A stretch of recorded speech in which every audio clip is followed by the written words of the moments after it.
Welcome to the Ad Nauseam podcast, where classical gourmands everywhere can finally get their fill. Join us for a delectable discussion of Greco-Roman civilization stretching from the Minoans and Mycenaeans through the Renaissance and right down to the present. And now, ladies and gentlemen, here are your hosts, Dr. David Noe and Dr. Jeff Winkle. Welcome, Ad Nauseam listeners, to episode 160 of our Ad Nauseam podcast. As always, my name is Dr. David C. Noe. The C is for, catastrophic.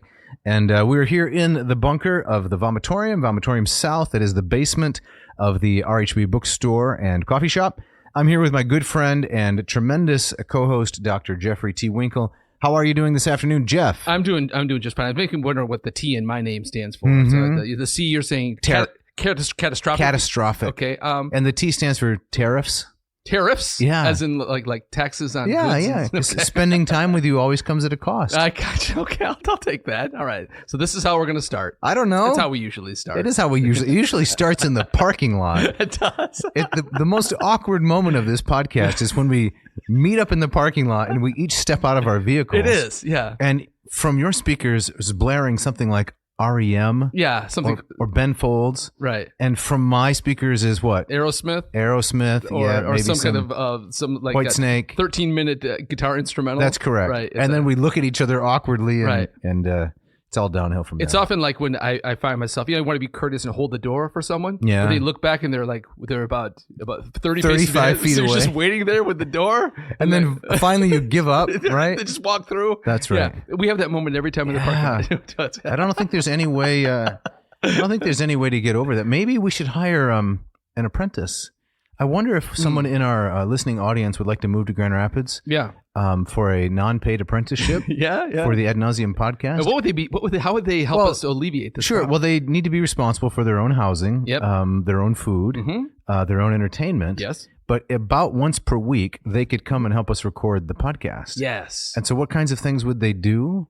Well, I think snack table. A snack table would be nice. I think to help us avoid the parking lot problem, they could maybe help construct like a separate entrance. That's right. For each other. Sneak us in at different times, right? So we don't have to see each other in passing. Like these band members that Yes. that just they resent each other, right? And they only see each other on stage. That's correct. Right? And then they pretend to be friends. I think that Taylor Swift was rolled into an event inside like a tiny little Airstream or something, so nobody would know she was there, and then she stepped out. Oh, really? Yes. In a dramatic entrance. I think partly a security measure. Could we do something like that with our intern? I think so. To make it a classical reference, there's a story about Cleopatra being rolled up in a carpet to be delivered to Caesar. Yeah, but then she jumped out nude. Oh, okay. Well, we don't have to follow to the letter. Definitely not. But if we could get this apprentice here, just think of the opportunities and the possibilities. Exactly. And what would they stand to gain from it? Very little. Okay. But in terms of money, nothing. Right. But maybe in fact, it's going to cost them probably. Oh, it's good. Yeah. I mean, speaking of tariffs. Yes. Right. But they could bask in our collective glory. I don't know. There would be basking. How many watts is that? 4.5. Some low wattage. Yeah. There's not going to be a lot of basking. Dave, what are we talking about today? I have no idea. Okay. Should I announce it? It's the Golden Age of the Classics in America by Yep. Carl Richard, Part 3. Yes. So we have two separate ongoing series, which is totally fine.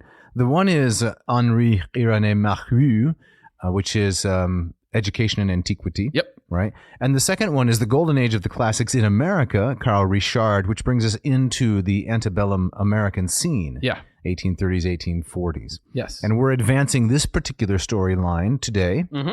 And we have to start out, I think, with a corrigendum. Oh, did we mess up again? Of course. Okay. Is it Thursday? Is it Tuesday? Whatever day it is. Right. All of the days that end in the suffix day Yes. is a day we've messed up. It's true. Yep. Yeah, so I see it on the copy in front of me. This comes from one... Yeah, would it hurt you to look at the script? Right. You put it together after all. This comes from one Will Fitzgerald. Yeah, local guy. Right. Oh, is he? Yep. Okay. Kalamazoo-ish, I think. All right. He says, I really enjoyed the most recent episode, Civil Serpents, about Asclepius in the Sanctuary. Okay, it sounds good so far. So far. Right. I wanted to write to tell you that taking the waters, quote unquote, for one's health is certainly an American custom too. Or at least it has been. So I'm freaking, did we doubt that Americans did this? Well, in my never-ending quest to be relevant, Yeah. when we were talking about Asclepius and coming to take the waters, I said, is this an American custom? Is there something similar? Do we have it? And neither of us really knew of it. Yes. So it's not so much that we misspoke, But we revealed another gaping chasm of ignorance. Okay, right. So Will says, it has been. Offhand, I can think of Saratoga Springs, Hot Springs, Palm Springs, and French Lick. Okay, so if we can just pause for a moment. Yes. Offhand, he can think of 4 different springs. He can. That's incredible. Saratoga Springs must be in Florida. Yeah, sounds like Hot it. Yeah. Springs is in California. I thought, isn't there like an Arkansas Hot Springs? Oh, yeah, maybe? yeah. Palm Springs is California. And French Lick, I don't know where that is. Indiana. Oh. Do you know the famous Larry Bird? Larry Bird, the hick from French Lick. I did not know that. Yes, I had no idea there were healing waters there. Was he steeping in those waters, and that explains his basketball prowess? Possibly. Who knew? So offhand, he can think of 4 different places to use healing waters for rejuvenation. Yes, and then he adds, and here in Michigan, John H. Kellogg and others created the Battle Creek Sanitarium, which did a lot of hydrotherapy, right? Huh, interesting. And then also made a lot of cereal. A lot of cereal, yes. Have you done a lot of hydrotherapy? I like to soak in a hot tub every once in a while if there's one available. Right, just like the grape nuts, which is a post product. Right. Likes to soak in the milk. That's right. We've talked about grape nuts. Yes, we have. Like the gravelly. One of the many gravel-based foods. So then he writes, best regards, Will Fitzgerald. Yes. So thanks, Will, for, backfilling one of the endless abysses of our ignorance. Right. I will never make that mistake again. So I probably will. But in addition to Baden-Baden, Hot Springs, Palm Springs, French Lick, etc. Excellent. All right. There we go. Thank you. All right, Jeff. So as we get started with Carl Richard's fabulous 2009 book, I believe you have the opening quote. I do. These are the opening lines from Chapter 2 of this book, that chapter entitled Democracy. Richard writes, in the same years that a plethora of new grammar schools, academies, and colleges were introducing the classics to the western frontier, to a rising middle class, to girls and women, and to African Americans, states were expanding the voting population to include all free adult males. While the spread of manhood suffrage led to a more democratic style of politics, the expansion of classical education ensured that the orations that resounded in the courtrooms and legislative halls of the United States, as well as numerous newspaper essays and private letters, continued to bristle with classical allusions. Very nice. Yes. So the stage is set, right? Chapter 1 was dealing with the expanse of the classics in the antebellum into groups that previously hadn't studied. Yes. African Americans, women, girls, and so forth. Now, democracy's on the rise. Yes. And so in this chapter, we're going to encounter such characters as Andrew Jackson, Calhoun, and Clay.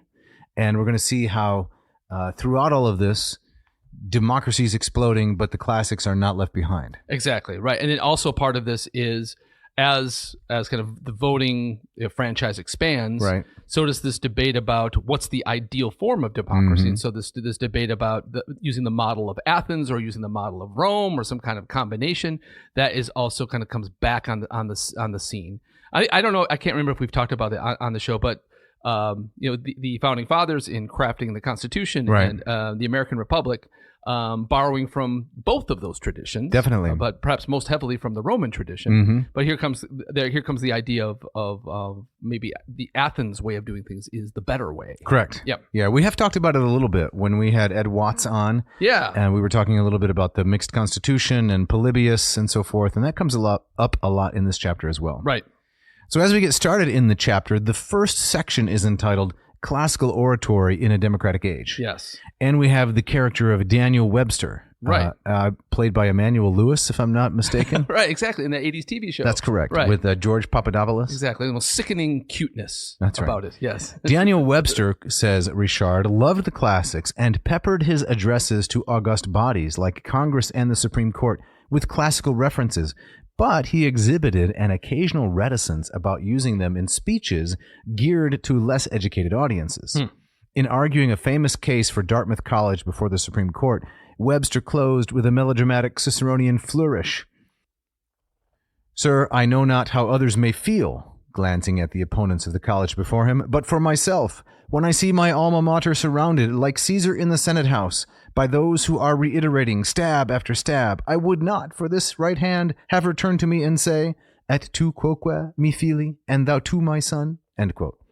Webster was not deterred, says Richard, by the irony involved in wrapping the words of Julius Caesar in a Ciceronian cloak, nor by the irony of the fact, later noted in his autobiography, that Dartmouth had given him only a very scanty classical training that he himself had been forced to augment. All right, so we have the detail that Webster, he's when he talks to more late audiences, Right. he dumbs it down. That's right. All right, so which suggests to me that the classics is still only kind of breathed in that rarefied air. Yes. So at least in any specific way. yeah, I mean, Richard goes to talk about how there was even classical influence on people like Jackson and Lincoln, who did not have a lot of formal education. And really no classical education whatsoever. Right. There's a fantastic quote later on about the person of Lincoln that I hope we get to in this dense chapter. Brilliant chapter. Yes. Now, I have a question for you, Dave. Yes. Since you're our Cicero guy, just at a glance, I'm not kind of catching how Richard says that quote with a Ciceronian flourish. What's Ciceronian about what he's saying there exactly? I could maybe the length of the sentence. Okay. The subordinations by those who are reiterating stab after stab. I would not for this right hand have her turn to me and say.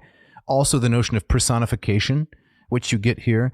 That is, you take as prosopopeia, you take some abstract entity and have them speak to you. Okay. The most famous one is where the laws speak to Socrates, right? In the Crito. Right.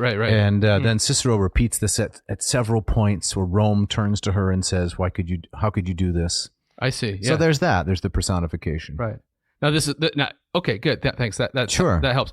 I thought it was interesting when he the et tu, you too, my son.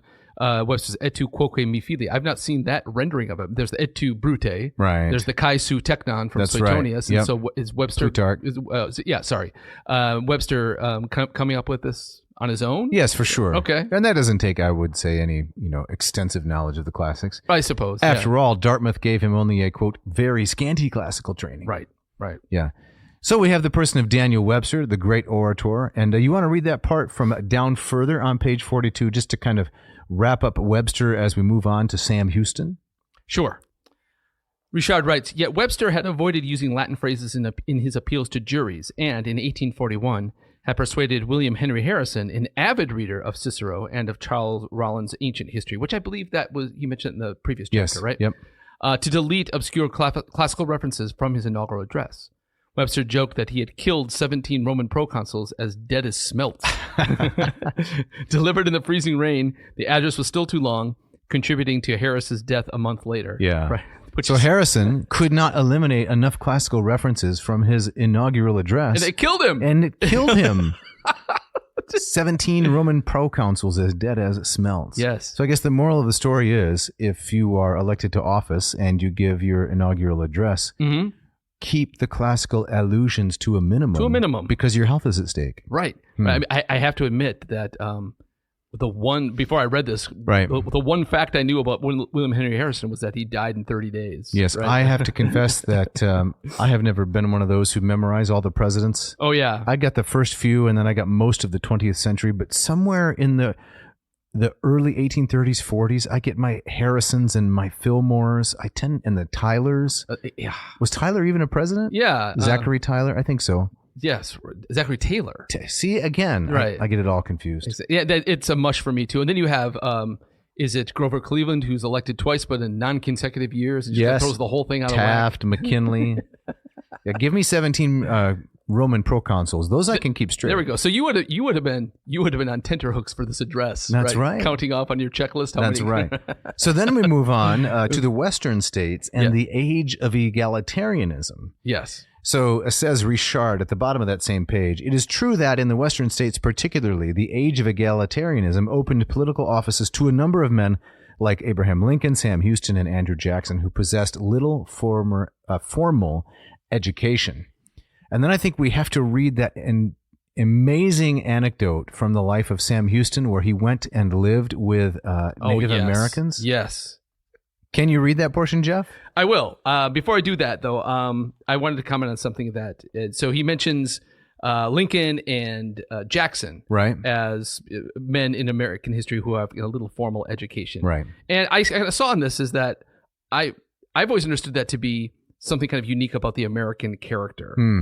There is a kind of I don't know if anti-intellectualism. Yeah, I was thinking that word. Is that word? And I don't mean that as an insult, but the self-made man. Yes, I think it kind of is an insult. One thing I've often used, and I think I've mentioned it on the program before, is Alexis de Tocqueville, his statement, right? So in his Democracy in America, the French visitor to the United States, he said that the Americans are they think the least about philosophy, but they act in the most philosophical fashion. Ah, yeah. So he said that we are pragmatic Cartesians to a core, though never having heard of René Descartes. Right. That's really interesting. So I think that's a good way to look at it. That's what you're putting your finger on. Yes. I love that. It also reminds me of like the tension between civilization and nature. Correct. Which I like as a lens for understanding a lot of literature. Yeah, the noble savage. Exactly. And so I think Lincoln is one of these guys that yes, kind of threaded that needle better than, say, like Houston or Jackson. Definitely. So you have Lincoln was the noblest savage. Right. He was the wood splitter. That's right. But he was self-taught and he was a great speaker. Yes. And so he had kind of both sides. Whereas Houston and Jackson were a little bit more rough around the edges. Absolutely. Right? Especially Jackson. Can you imagine Houston being on some currency? I couldn't go for that. Right. Let me read this passage. Another Westerner who lacked formal training in the classics, Sam Houston, the Tennessee legislator and Texas governor, memorized all 500 pages of Alexander Pope's translation of the Iliad as a 16-year-old in 1809. That is unbelievable. Those are rhyming couplets. Yes. Right? And I like Pope. I like his translation. What's the famous saying about it? I can't remember who said it. It was a contemporary of Pope. Yes. I don't know, Clark or I can't remember who it was. But he said, it's beautiful, but whatever it is, it's not Homer. It's not Homer. Right. But, okay, so Houston. 500 pages. 500 pages. So Houston didn't have a lot of formal education. It clearly he had some candle power. He loved his Homer. Right? Richard goes on. When Houston demanded that his teacher at a local academy in eastern Tennessee teach the ancient languages, and the teacher refused, Houston declared that he would never recite another lesson again and stormed out of the school. That's incredible. Right. And if that had been in, I don't know, Fort Dodge or somewhere in the West, maybe would have drawn a 6-shooter and ended it. Right. Exactly. I mean, that's a tense moment, right? Teach me the ancient languages or else. Can't do it, Sam. I'm out of here. The guy refused. Right. Yeah. Maybe he couldn't do it. I don't know. When Houston's brothers found him living with the Cherokees, he told them that he liked the wild liberty of red men better than the tyranny of his own brothers. And if he could not study Latin in the academy, he could at least read a translation from the Greek in the woods and read it in peace. That's phenomenal. All right, so there's that noble savage right there. He's reading Greek out there in the forest. Well, and there's more than a little comparison with the world described by Homer and the honor culture that I understand prevailed among many Native Americans. There's more than a little similarity there. Interesting. The epithets. Yes. Right? That dominate Homeric literature and some of the epithets used among Native Americans. Right. The Sioux and so forth. And so I'm sure Houston was keen to that. The next part is incredible. It really Can you read that? Right. But first of all, I feel like, we're missing a lot of the story, but apparently it sounds like he stormed out of the school and said, "Fine, I'm gonna go live with the Cherokee." Right. And he just throws down his backpack. Because they wouldn't teach the teacher wouldn't teach him Greek and Latin. Says, I'm going to read it on my own, but I'm going to read it with the tribal nations. That's incredible. So all right, so we continue on. The translation to which he referred to was Pope's Iliad, which he recited to Cherokee girls from memory on long walks in order to impress them. Isn't that amazing? So many different worlds coming together. Yeah. Right? Sam Houston, raised in Tennessee, and then citing the English poet Alexander Pope, who's translating from Homer to Cherokee girls to impress them. Yes. Nothing changes. No, nothing changes. It's incredible. That's fantastic. Can we go back to the previous page? I thought this comparison that Richard teases out of between Lincoln's Gettysburg Address and did we skip over that? And Pericles' funeral oration? Yeah. I thought it was really interesting. This book is just so rich. There's so much in it. It's very dense. So this is on the bottom of 43. Why don't you read that? Okay. More important, as Gary Wills has demonstrated, the similarities between Lincoln's Gettysburg Address, 1863, and Pericles' funeral oration, 429 BC, are so striking as to suggest at least some indirect influence on the part of the latter, especially since Pericles' famous speech, as recounted by Thucydides, was widely copied, praised, and cited in antebellum America. Just as the purpose of Pericles' oration had been to honor the Athenian dead of the Peloponnesian War, so Lincoln's intent was to memorialize the Union War dead, Yet both statesmen emphasized that the dead had won such honor through their own heroic sacrifice that mere words could hardly gain them any additional glory. Both stressed that the only way for the survivors to venerate the dead was to finish their crucial work of saving the democratic experiment from its enemies. Both appealed to revered ancestors. In Pericles' case, the heroes of the Persian Wars; in Lincoln's, the patriots of the Revolutionary War, thereby yoking the past to the present. Both employed such dichotomies as word versus deed, mortality versus immortality, past versus present, and democracy versus tyranny. Both speeches were extraordinarily concise, devoted to general principles rather than to particulars. Now, this part, Jeff, I think is especially interesting. Yes, I found this fascinating. Yes. Lincoln followed Edward Everett's 2-hour oration. Maybe there were 17 proconsuls in there. A speech filled with references to Pericles in Athens, with a 2-minute speech, the Gettysburg Address, stripped of all such allusions, yet following Pericles' line of argument closely. In short, while Everett referred to Pericles, Lincoln embodied him. Nor was Roman influence completely absent from Lincoln's speech. He borrowed the phrase, quote, "a new birth of freedom," from the historian Livy, who had coined it in reference to the Roman law that ended enslavement for debt. From History of Rome, Book 8. Yes. I didn't know that. I didn't know that either. And I have read that speech many times, and I have read more than a few monographs about the speech. Somehow I missed it. Yeah. Isn't that incredible? That's incredible, right? I mean, when I started reading that paragraph, I thought, so this argument is not coming from Richard, it's Gary Wills. Right. I thought might be a little bit of a stretch because it doesn't seem to be any evidence that Lincoln is deliberately tagging Pericles or Thucydides in the speech. Right. I mean, I think the comparison of themes is really quite interesting. But I mean, isn't it the story that Lincoln wrote it on the back of an envelope on the train? On the train, yeah. Right. But I mean, I think that's to be tempered a little bit with the fact that he had been thinking about it for several days. Right. And I don't think that this is an uncommon experience for accomplished orators, that the very last thing they do is write down their notes. Yeah. That they spend a lot of time thinking. Yes. Because I've heard other stories like that. Right. Have you read Gary Wills? I actually knew him a little bit. Oh, really? He was a Northwestern guy. Interesting. And I mean, he would do guest lectures and such, and he was very interesting. And I talked with him on a couple of on occasions and such. But I've read he wrote a thing on Augustine. Okay. That I thought was really quite interesting. Yeah. But I'm not all that familiar with his larger work. No, I'm not either. I haven't read any Wills. I've read James McPherson, fantastic author. Lincoln and the Second American Revolution. Mm-hmm. I like McPherson a lot, and some Alan Guelzo is another good author of the Civil War. Yeah. Another detail here that I was not familiar with is that the Gettysburg Address followed this 2-hour oration. So I wonder. People were deadened with boredom by that point. I have to think that Lincoln kind of almost smiled, like pulling the rug out from underneath this. He says, "Everybody's going to remember my speech. Exactly. And nobody remembers your 2-hour oration." Right? And it's epideictic oratory, right? It is. It's the laudation. It's very famous. Yeah. So we've already covered Sam Houston, but the third guy here in our backwoods triumvirate is Andrew Jackson. Yes. Who is probably, other than Teddy Roosevelt, my least favorite president. He does not survive very well. I mean, he's reviled for his uncouthness these days. That's right. Well, and his very strained, some would say genocidal relation with Native Americans. Right. But his populism and his bullying, that's the part that I don't like. Right, exactly. So I know there's a lot of people that would like to see him off the $20 bill. Or I would just like to see him get a haircut before we put him. Have you seen that? It's kind of like a 19th century mullet. Yeah, right? It is. But it's crazy and stands up a lot with a little bit of I don't know, what's the word I'm looking for? Aqua gel. What's that? Really? Aquanet. Yes. So could you read, now that we've, run him into the ground, could you read a little bit about Andrew Jackson at the bottom of 44? Yes. Even Andrew Jackson, who was once praised for his lack of classical learning, he was? Yeah. Okay. Right.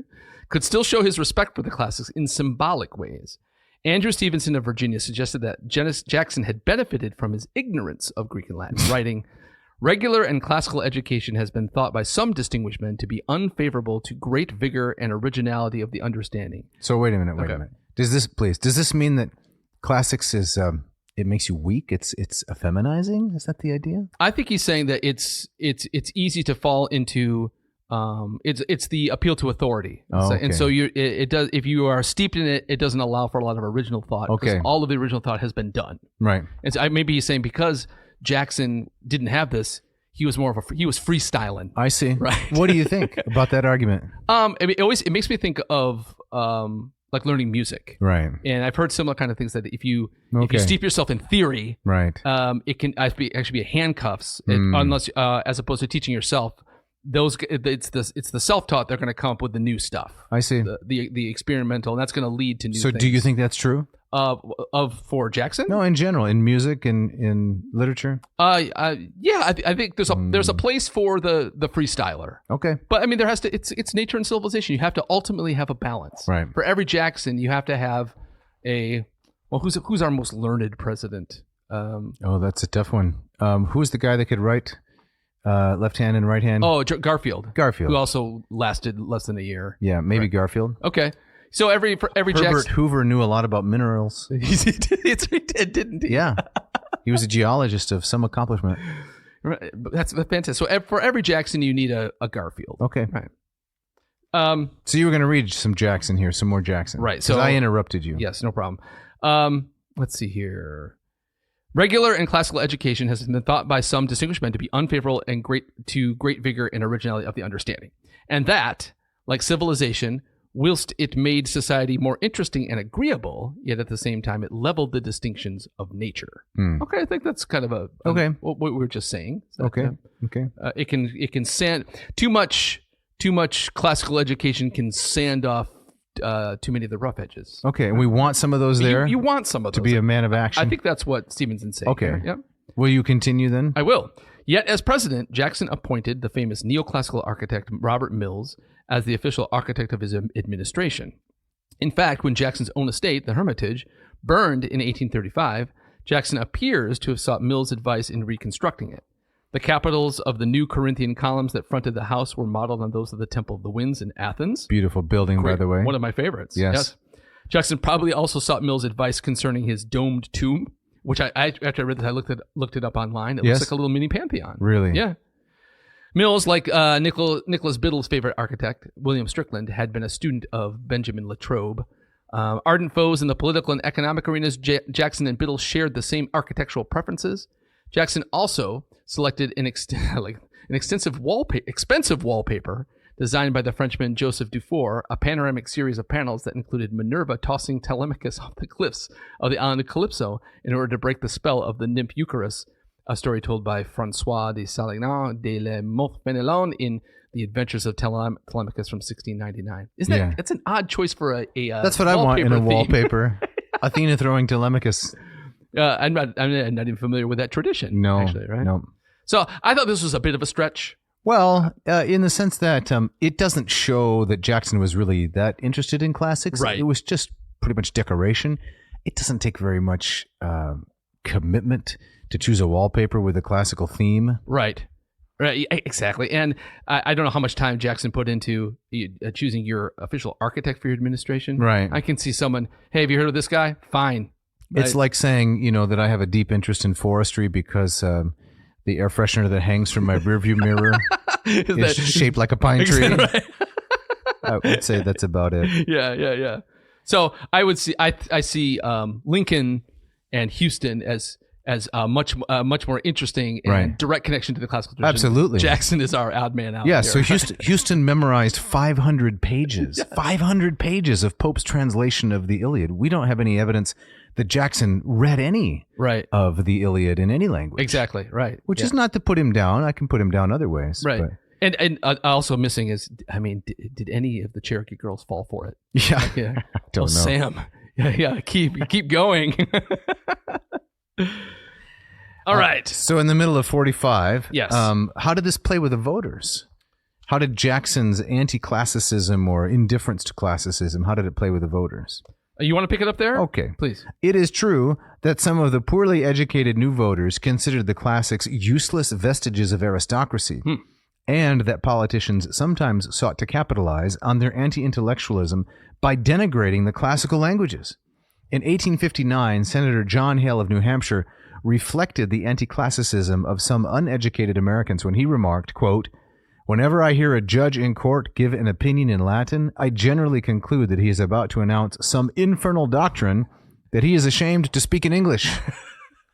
Now, we are ourselves at present going through an election cycle, are we not? We are. And we have a presidential race and all kinds of down ticket ballot races and so forth. Yes. And as I was reading this chapter, I was thinking about that a little bit, and I was wondering, would I like it if, the Republican candidate, Mr. Trump, or his vice presidential candidate, Vance, or if the Democratic candidates, Harris and Walz, would I like it if they put classical references into their speeches? Yeah. And I'd like to hear your thoughts on that. Sure. But I reached the conclusion that I would like it if they put any literary references into their speeches, something to give it some life and interest. Tell a story. Yeah. Illustrate something from Aesop, or I'd even probably settle for Lord of the Rings or a Disney movie. Really? Reference. At this point? Well, there's very little effort, I would say, to make it interesting. Yeah. Am I wrong? No, you're not wrong. And having heard you say that, I would still say that I would, if I prefer that they would drop a classical reference in the speech, I would say no, because I think it would strike such a false note. That's true. For both the candidates on As both though the sides. rest of it is so genuine now, you don't want any false notes creeping in. It would seem, I mean, if there was something in the character of either of the candidates that had displayed some kind of interest in knowledge of ancient history, some kind of erudition along those lines, then it would be more natural. But here it would just be, okay, some speechwriter said, drop this in, you'll sound smart. Yes. Yeah, I wouldn't like that. No. I wouldn't like that. This may be a very tenuous thread, but the Republican vice presidential candidate, Mr. Vance, his book does have the word elegy in it. That's true. I like that word elegy. I do. It's preceded by the word hillbilly. That's true, which is a nice incongruity, right? It's a great title. It is. Have you read it? I haven't read it. I haven't either. No, and honestly, I don't have much interest in it. No. But I like the title. It's a great title. It's right. Elegy is that's a very thin classical reference. I said it was thin. There's plenty of bombast to go around. So. I think we've talked about this on the show before, but the last kind of classical reference that I can remember coming from a politician is RFK quoting from Aeschylus when he announced the death of Martin Luther King to the crowds in Indianapolis. Yes. And it was whose son was a presidential candidate, as it turns out. Exactly right. But I think if RFK Jr. was quoting Aeschylus, would seem phony. It would seem phony. Okay. But, and that's something we certainly won't tolerate in our politics, right? No phonies, right?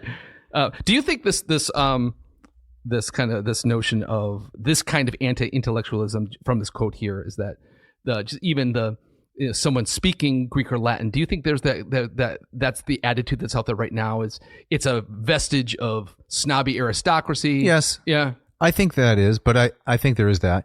But we were just talking about Lincoln, right? Mm-hmm. One of the reasons Lincoln was so successful in the Gettysburg Address is that he did not display his learning. He just simply used it. Yes. Right? I know there are many criticisms of the Gettysburg Address about it's just empty rhetoric and so forth. Mm-hmm. I don't buy into those. His purpose there was to celebrate the dead, right? It wasn't a policy speech. Yeah. But as we just read, he imitated Thucydides really well without mentioning him. Yes. And he drew on universal themes without putting his finger on them and saying, hey, I'm drawing on a universal theme. Right. And so, someone doesn't have to use the name Aesop in order to use the parable of the wolf and the lamb. Yes. Which is another one that Lincoln used quite successfully when he was talking about slavery, right? Right. The wolf thinks he's getting a meal, but it doesn't feel that way to the lamb. Yes. Right? Yes. Lincoln used that fable. So contemporary politicians and speakers could do the same thing. The only way that it becomes phony is when it's a display of their learning. Yes. No, that's very well said. Lincoln he's reminded me of Odysseus in some ways, is that he used kind of that view of him as a bumpkin to his advantage. Right. Like his debates with Douglas. Right. I mean, he could kind of wear that, Kentucky backwoods. I'm just a simple rail splitter. Exactly. And then just bring the hammer down. Right. Yeah. And this, we didn't dwell on it, but or even mention it till now, but the chapter also mentions Lincoln's devotion to the axioms of Euclid. Yeah, he right. He was really interested in Euclid. Euclidean geometry. Yeah, on his own. Right. Yeah. So, Jeff, before we take a break to pay the bills, Yes. Can you read a little bit here of this man, John G. Palfrey, and what happened to him in 1841? Oh, I love this. Right. This is near the bottom of page 45. But most politicians acted differently when speaking to one another, and increasingly when addressing any audience they thought might even be mildly learned or respectful of learning. In fact, when speaking to one another, they sometimes carried their classicism to absurd lengths. In 1841, John G. Palfrey complained that Virginia legislators were likely to flaunt their classical erudition even on a question of renewing the upholstery of the representatives' chamber or paying the sergeant at arms. Well, Jackson did it for wallpaper. I guess so. Why not the upholstery? You're waxing classical when That's saying right. this chair is getting a little threadbare. That's right. But he goes on, He goes right? on, yes.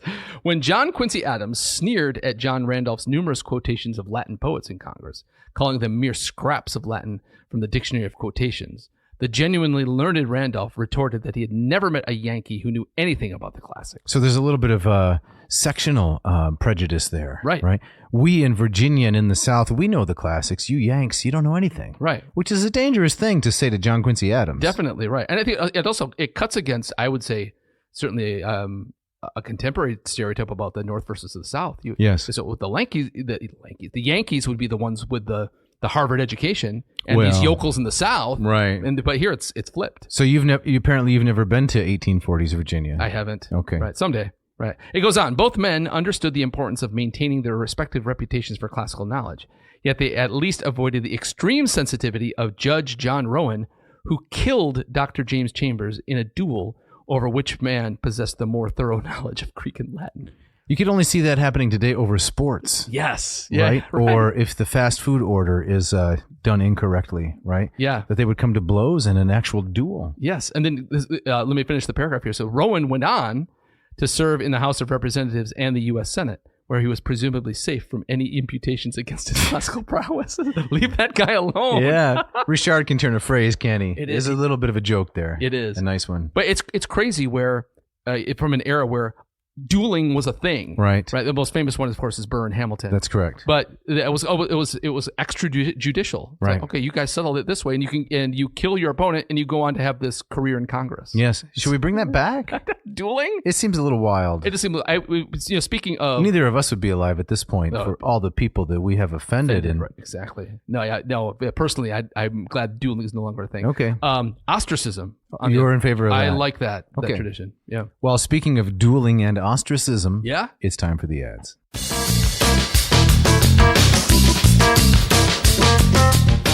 This episode of Ad Nauseam is brought to you by the good folks at Ratio Coffee. Ratio Coffee, born in Portland, Oregon, the brainchild of the entrepreneur, one Mark Helweg, has been selling the 8, the 6, and soon the 4 to coffee connoisseurs all across the fruited plain. Jeff, I understand you're back in the saddle with your Ratio 8. How are things going? It's going great, man. I love I love getting the whole thing prepped, getting my grounds ready, and have it all set to go. And so when I stumble down the stairs, That's right. Brain fogged. And 3:30 a.m. Sometimes, Okay. if the dog is has anything to say with it, The dog has to have his coffee? sometimes. And so I stumble into the kitchen, Right. and it's just a wonderful thing just to press that button.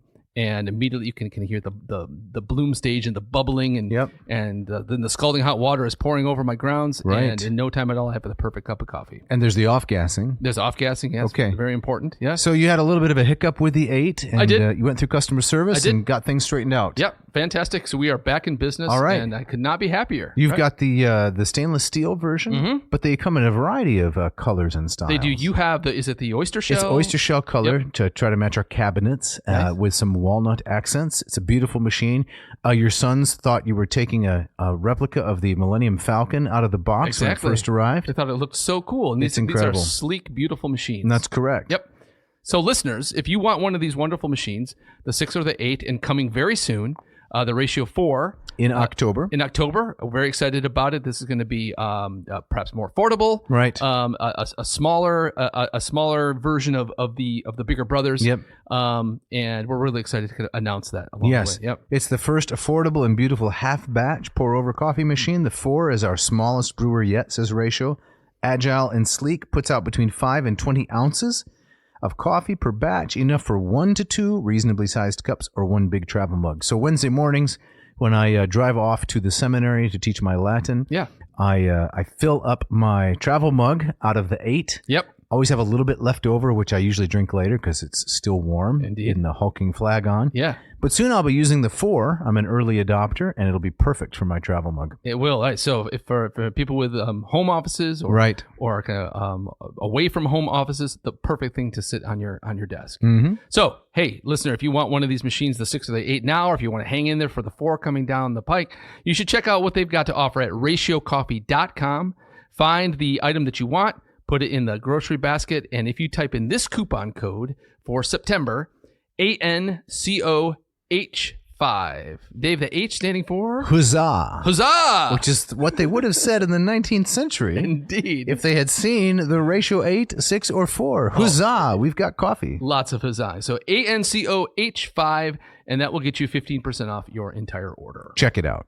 This episode of Ad Nauseam is also brought to you by Hackett Publishing. So Hackett Publishing, I think I shared this anecdote before, but I love it so much, is a couple things. Is I noticed that when my students come into my new mythology class every semester, yes, and there's a couple of textbooks I ask them to buy. Okay. And one of them is Stanley Lombardo's translation of the Odyssey, which is published by Hackett. And another one is, I will not mention the publisher or the author, but it's a wonderful textbook, but it's also very, very expensive.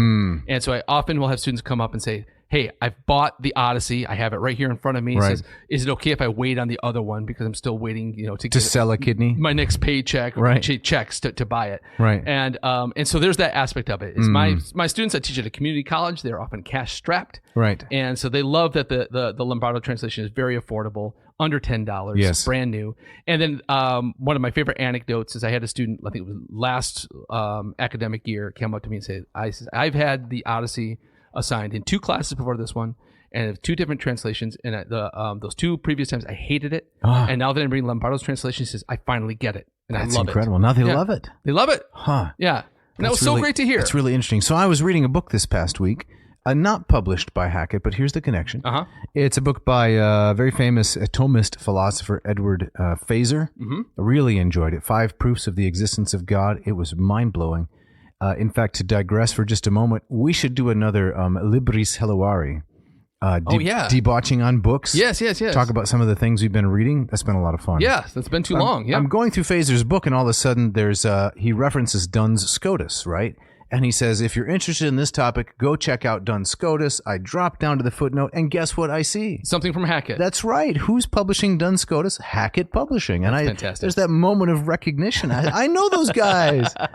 Those guys, have us in their back pocket. They're funding our podcast and keeping the flame lit for all those readers out there. Indeed. So if you want to read some Duns Scotus, you want to read Lombardo's translation of the Iliad, the Odyssey, or even Ovid's Metamorphoses, maybe you want to read the Ambrose translation of the Metamorphoses, or maybe you want to interact with Diane Arnson-Svarlin, who's going to share with us her new translation of Aristophanes. Very exciting. You want to go to hackettpublishing.com, HACKETT, and then what should they do, Jeff? They should find the books they want, drop them in the grocery basket, and if you type in this coupon code, AN2024, it's AN ad nauseum in the current year, that will get you 20% off your entire order and also free shipping. That's phenomenal. Check it out.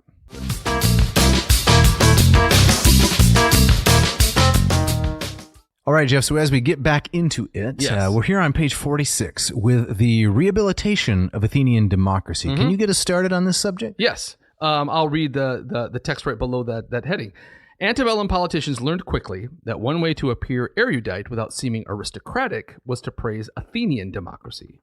Whereas the founders had regarded the Roman Republic as the greatest political model of antiquity and had feared the instability of a democratic Athens, the antebellum generation embraced Athenian democracy. Now, why do you think that is? That to reference Athenian democracy was a way to kind of appear smart but not snobbily. So is it just the fact that you're not talking about Rome? I guess. I haven't given this deep thought, so I'm not sure. Maybe it's because so much of Western jurisprudence is Latinate in origin. Yeah. So even though many of the ideas the Romans inherited from the Greeks, not all of them, but many of the ideas were Greek in origin, they were presented in Latin garb. Yeah. So it was easier to have some distance between them. Right.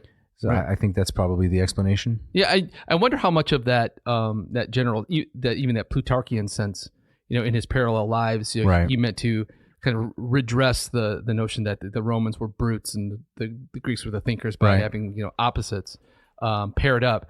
I encountered that actually this morning in one of my classes. We were talking about Dodona, the site of Zeus's oracle in northern Greece, and I was talking about how there's evidence that the theater was repurposed by the Romans to not just show plays but also beast fights and the like. And my students, not many of my students have thought a lot deeply about Greece and Rome, but in them asking questions, it certainly came out that they have a general idea that the ancient Athenians, they were kind of the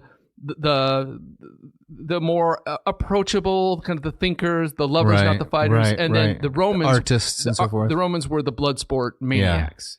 And so it just struck me that it's interesting that that's still out there. It never goes away. Right, it never goes away. And so I wonder if I think the main thing, like you said, is that it's getting away from the very Latinate aspects of jurisprudence and the Roman of law and courts. Right. All those terms are Latinate. Right. And even though the ideas, you can find many of them, not all of them, in Greek authors. Yes, exactly. But the fact that was synonymous with those things, that it came to be associated with upper class snobbery. And another explanation occurs to me as well. Can I try it out on you? Please, yeah. Okay, and that is that the Romans went through an imperial stage that followed on the Republic, right? Mm-hmm. So there's kind of this thinking that it's a very old idea. Republic was good, but it kind of inevitably led to the imperial era and the collapse. Yes. Now there was plenty of totalitarianism among the Greek city-states, but the scale was much smaller. Right. And Alexander, who's the greatest totalitarian, he mostly went east. Although he did subjugate, he destroyed Thebes, right? He did subjugate the Greek city-states, as did his father, Philip II. Mm-hmm. There's a little bit of a sense of distance in that, whereas, you can't separate the Roman experience from imperialism. I think that's very well said. I think you're right. I think there's a lot of that behind this. Yeah. The third thing I wanted to say, you mentioned Dodona. Yeah. It occurs to me, you remember when we visited? I do. And remember we stopped off before going into the site and we got some coffee and pastry? I do remember that. Do you remember the name of that place? I don't remember that. It was Dunkin' Donuts. Oh, man. I didn't see where that was going. Yeah, but we didn't actually do that. No, we did not.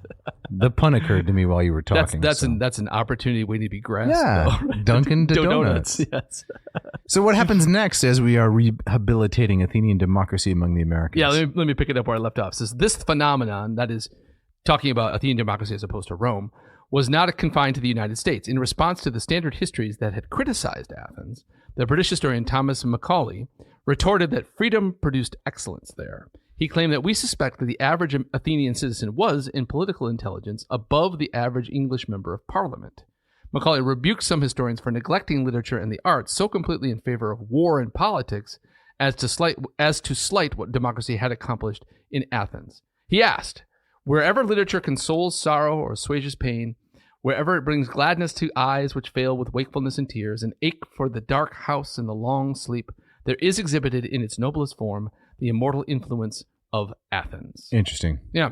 So I think we see some of that. So that the Athenian focus on literature and arts versus the Roman quote unquote focus on politics and war. They're so practical. Yes. Yeah. Yep. And that came out in America. So if we go down onto page 47, we read this about Thomas Jefferson, the Sphinx of the American Sphinx. Yes. Quote, says Richard, many Americans following the path of Thomas Jefferson began to consider the speeches of the Athenian Demosthenes against the Macedonian king Philip II superior as rhetorical models to those of Cicero because their directness and concision better suited a democratic age.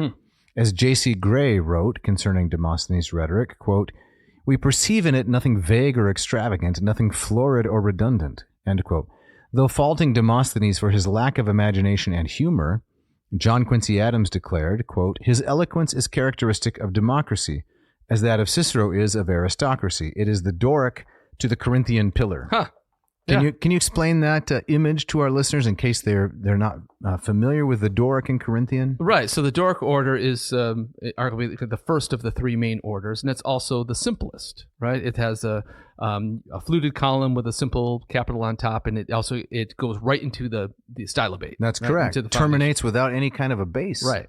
And then as you progress from the Doric to the Ionic and finally to the Corinthian, Right. it gets very flowery. That's correct. So the capitals of a Corinthian column have the acanthus leaves, very elaborate, very The volutes of the scroll. Yes. Which the Doric doesn't have. Doesn't have any of that, and so it's so here when comparing the Doric to the Corinthian, it's the simple to the florid. Yeah, the ornate. So which of the three orders do you prefer, Doric, Ionic, or Corinthian? I'm going to guess you're going to go with Ionic. I am. Yeah. Moderate. I mean, you're going to go with Doric. Absolutely. Yes, I like Doric. I like that simplicity and the robustness of it. Yes, I think that yes, if you take the Parthenon as the highest example of Doric order, yes, it's hard to argue with that. You have the Doric order of from the Archaic age. It looks kind of squat. You find it kind of squat, and fat squished, and heavy. Yeah, they're not quite there yet. But yes, the perfection of the Parthenon, it's hard to top that. Well, then there's the fourth one. As long as we're digressing on columns, the Etruscan. Yes. So here's my little mnemonic device: dice, right? D-I-C-E. Doric, Ionic, Corinthian, Etruscan. Nice. And then there's a fifth one, actually, composite. Yes. Which I don't care for, but yeah, and it's hard to work into the DICE acronym. Exactly, right. But the composite is like the everything bagel. Yeah. Right? Let's just put everything on there and hope it tastes good. It's allspice. That's correct. Yeah. On my porch, yes. I have Etruscan columns. Oh, wow. Yes. Yeah, on a neighborhood. That's a flex. Downtown Grand Rapids. In fact, that's the first porch column flex I've ever endured. But nice job. Thank you. Yeah. At the University of Oxford, there is the courtyard of the orders, if I'm not mistaken. I've never been there. So tell me about that. So you go into the courtyard, and it's, I don't know how old the building is, but in the courtyard is each one of the 5 orders displayed on one of the sides. Is that right? So you can study. It's supposed to be a living textbook of architecture. Nice. But we've wandered quite a ways from Athenian democracy here, have we not? We have. Okay. Should we get back into this? Yes, we should. Right. So moving on in 47, Thomas Dew agreed, that is, with John Quincy Adams, adding that while Cicero's flashiness might have won more applause from his audiences, Demosthenes' simplicity was more persuasive. Quote, when Cicero spoke, the man was admired, the oration was praised. When Demosthenes had spoken, the crowd went away denouncing Philip. I don't know how much you can judge these kinds of things. It seems a little bit tied to the age. Yeah. Have you read much Demosthenes? I remember it was part of a seminar I took in graduate school, but since then, not much. Right. Right. I mean, I like the comparison here. The kind of the preference or the current growing preference of Demosthenes over Cicero, and I think you do see that kind of American preference for practicality and simplicity creeping into that, right? Yes. And so to tie it to positions, or it's not position, to politicians of recent and the last century, it would be Obama would kind of be Cicero. Okay. Flowery speeches, aiming for heights of rhetoric. Yes, exactly right. And it's a performance that's meant to kind of move you. Okay. As well as perhaps give information. It's Obama. Cicero. So who is Demosthenes? Calvin Coolidge. Yeah, I was thinking of Coolidge also. Right, that was a man of few words. That's correct. Right. Have you heard the famous anecdote about the woman who was sat next to? He was intent on getting him to speak more than 2 words the entire evening. And he says, "You lose." You lose. Yeah, I hope that's true. I was thinking where an orator like Ronald Reagan would fit into that. I think more Cicero. You think so? I mean, he's remembered for. I mean, he's a great storyteller, a screen actor, but it seemed like he was going for folksiness a lot. Yeah, that's true. That's true. Yes. But I would say that he had people who don't like Ronald Reagan, which I don't know what portion of our audience that is. Mm-hmm. I'm not a great fan of Reagan's, but I think this is true about him nonetheless. He cultivated a kind of Lincolnian folksiness. Yes. He cultivated that idea that I'm going to be a man of the people, and I'm going to use simple storytelling to try to articulate and convey complicated political truths. Right. And I would say he had some, agree with him or not, he had some success at that. He did. I mean, he had he had great timing. Right. But yeah, you're right. Small town Illinois is where he was born and grew up, and I think he also, like Lincoln, kind of wore that on his sleeve and used it to his advantage, to kind of keep his opponents off balance. Correct. Yeah.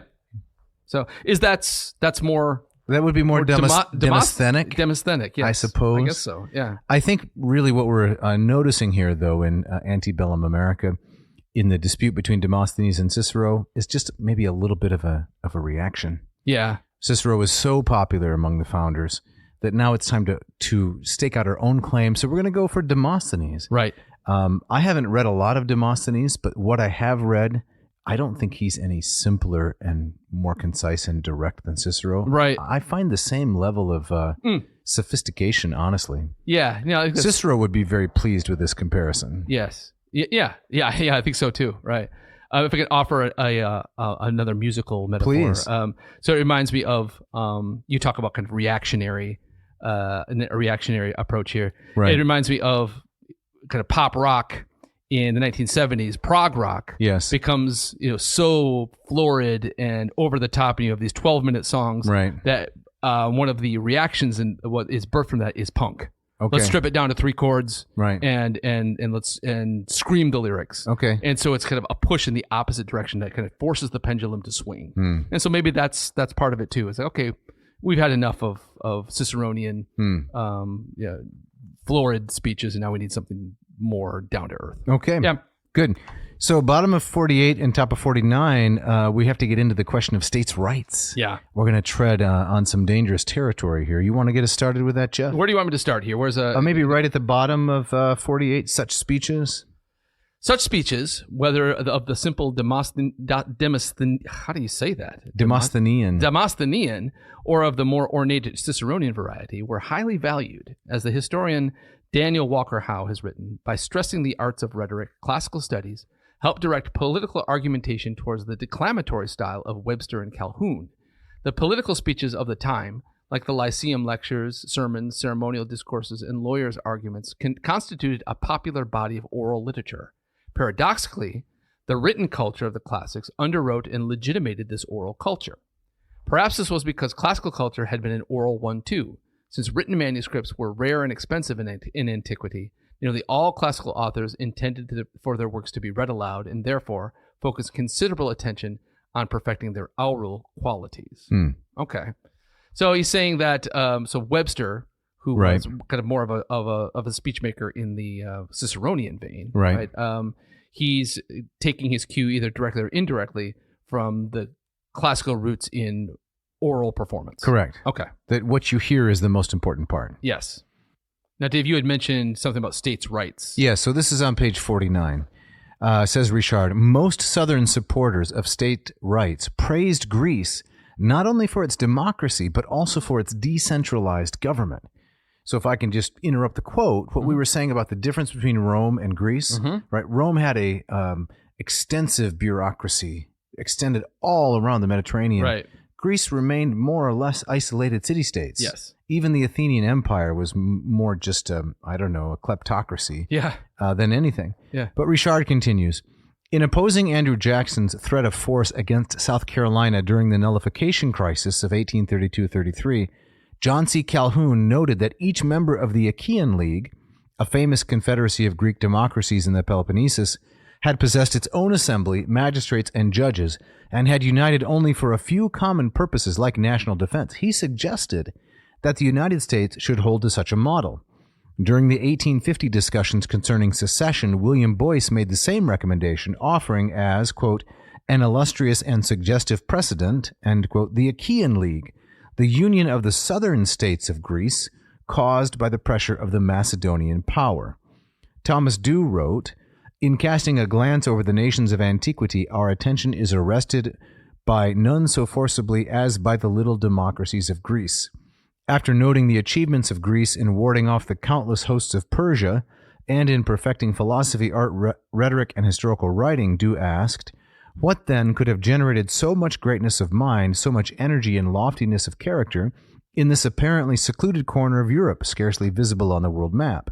He answered, it was this small system of independent state governments which so completely identified each citizen of Greece with that little body politic with which his destiny was connected, which breathed into his soul that ardent patriotism which can sacrifice self upon the altar of our country's happiness. So I see in this kind of the idea of the American states are the laboratories of democracy, right? And that the federal government should have a light hand and kind of leave it to the different states, and kind of recognize that every state is quite different. Yes. Which is a principle I myself generally like, but I do too. When I read this, it sounds like a little more than, I should say, more than a little special pleading.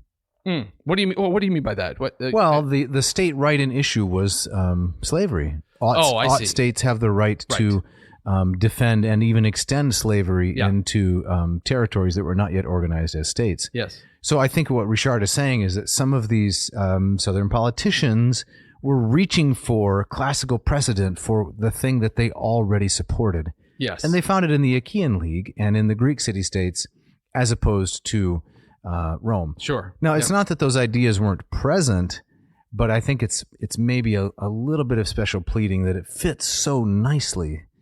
Their reading fits so nicely their predilections. Yes. Okay. Fair enough. Yeah. Still, I mean, having said that, the general principle is still one I find fairly attractive. Yes, right? I do too. Leave most things to states, and then the federal government, or even smaller localities. Yeah. Yes. Right. Exactly. Yeah. All right, now jumping ahead a little bit in this chapter, the specter of Sparta raises its head, and the kind of the totalitarian, military-focused culture at Sparta, does that also have an influence and something to say about American culture, or a lens that we can see our own history through? Okay, so the contrast, Jeff, is that we've already established, Richard has established for us, that Americans were admiring the Athenian democracy and the localism. So where does Sparta fit in? Exactly. Because they're autocratic and highly militaristic? Right. So Richard says, this is bottom page 51, I believe. This is not to deny that Americans continue to admire certain Spartan traits, such as courage, frugality, self-discipline, and patriotism. It is probable that the defenders of the Alamo remembered Thermopylae, the battle in which 300 Spartan volunteers under King Leonidas laid down their lives to cover the retreat of the Greek army against a massive Persian force. So was that 1836? Was that the Alamo? Yes. Okay. Yep. Sorry to interrupt. Continue, please. Yes, Richard continues. Certainly many Americans connected the Alamo with Thermopylae. A mere 20 days after the garrison at the Alamo was overwhelmed, the citizens of Nacogdoches, Texas, issued a resolution praising the defenders. The resolution declared, "They died martyrs to liberty, and on the altar of their sacrifice will be made many a vow that shall break the shackles of tyranny. Thermopylae is no longer without a parallel, and when time shall consecrate the dead of the Alamo, Colonel William Travis and his companions will be named in rivalry with Leonidas and his Spartan band." All right, so that's a very on-the-table direct connection. 20 days later. Yes. Yeah. So have you seen that 1960 movie, The Alamo? I have not. Starring John Wayne as Davy Crockett? I have not. Have you seen this? I have. I saw it as a kid. I was fascinated by it. Really? Got my own coonskin cap as a result. No way. Yeah, it's true. Yeah. The top was made out of rabbit, and the tail was made out of raccoon. Fantastic. Mm-hmm. My mother is obsessed with the Alamo and its history. Yes. Has she visited? She's visited several times. Have you been there? I have never been to the Alamo. Oh, San Antonio is a lovely place. I would love to go there. The river walk, the food is fantastic. I imagine. The Alamo itself is a little bit underwhelming just because the scale is so small. Yes. Yeah. Not different than Thermopylae, right? Yeah. Having read about Thermopylae, you get there. It's still I find it a very moving sight. I do too. But there are no buildings. There's nothing to see. Right, and even the waters have receded, so Correct. You don't get the sense of that choke point anymore. Right. So when you get to the Alamo, it's in San Antonio, and it's fascinating to see. But in my mind's eye, it's a much bigger place. Yeah. No, it's just tiny. Right. Oh, well, someday I got to get there. Yeah. My mom has every book and incredible. Yes. Yeah. The Ad Nauseam road trip will finally get to, and hayride will finally get to the Alamo. I can't wait for the Ad Nauseam hayride. All right, settle down, Jeff. Settle down. So we need to wrap up this portion here, and we're going to end before we get to the next section, which is the continuing appeal of Rome. But I think we should say one more thing that Richard has taught us here, which is John Quincy Adams and the Greek War for Independence. All right. This is on page 53. So if I can read there.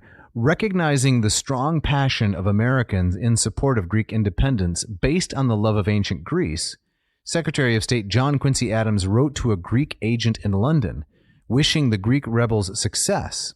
This is in their war against the Turks.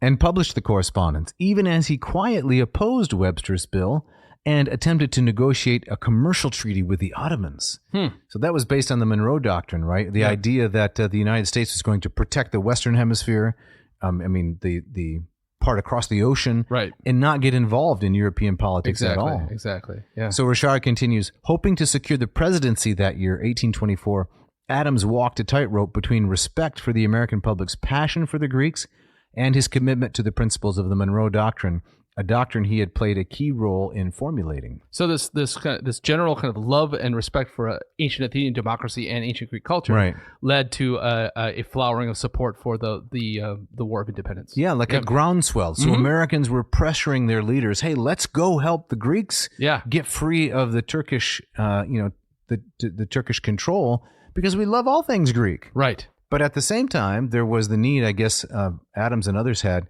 to enforce the Monroe Doctrine. Don't get involved in European conflict. Yeah, exactly. Right. So again, nothing really has changed, it seems like, when it comes to American politics. Right. And there again, we have a tension between kind of the romance and the practicality. Right. Yep.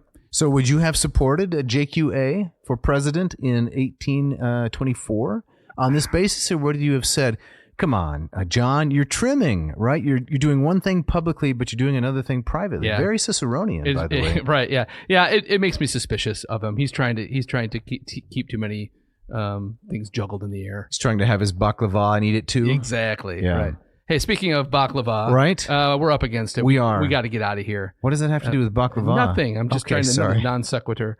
But before we go, Dave. Yes. I'm sure there are many people in our audience who would love to learn some Latin and some Greek, and to maybe even read it out in the woods amongst the Cherokees. Okay. Right. How would they go about doing that? Well, I can't help them with the latter part, but the former part, you can go to one of my websites, mossmethod.com, check out one of my many free tutorials on the Greek language. All of 1 Corinthians I have analyzed for you, all of 1 Corinthians chapters 1, and 2. I also have Marcus Aurelius, I have Homer, I've got Plato, I've got Sophocles, a number of different authors, a lot of Xenophon, some Lysias, if you want to see the study of Greek in action. But if you want to go deeper and you want to learn the language with me, you can sign up for the Moss Method course.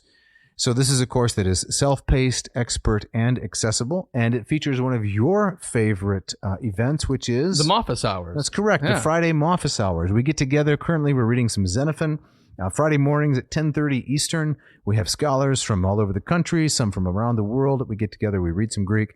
As I've said many times, there may be better courses in terms of the quality of instruction. It would be immodest for me to say otherwise, but I'm very confident there's not a better value. So the combination of expertise and the price point is really hard or maybe even impossible to beat. Excellent. So they should go to mossmethod.com, check out some of the free stuff, and if so moved, sign up for this course. Exactly. Yeah. And how about Latin?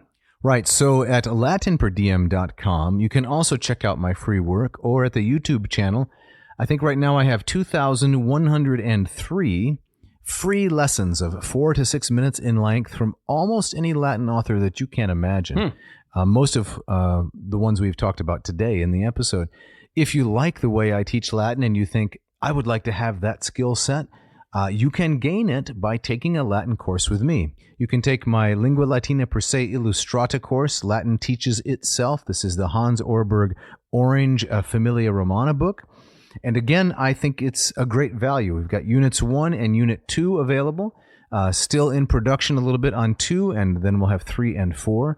And it's a very good price. It's you get to watch me teaching other students, and you don't have all the pressure of being called on, but you get a very similar experience to learn at your own pace. Sounds great. So then what's the website for that one? latinperdiem.com, Latin every day, /LLPSI. Excellent.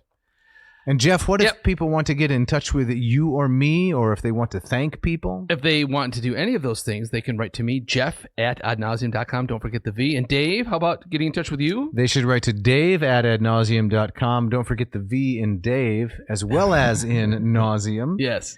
We need to thank some folks, don't we? Yep. Mishka, as always, who is our wonderful engineer. I think as of this recording right now, she's actually traveling to Greece. I think she's traveling in Greece. That's fantastic. Yep.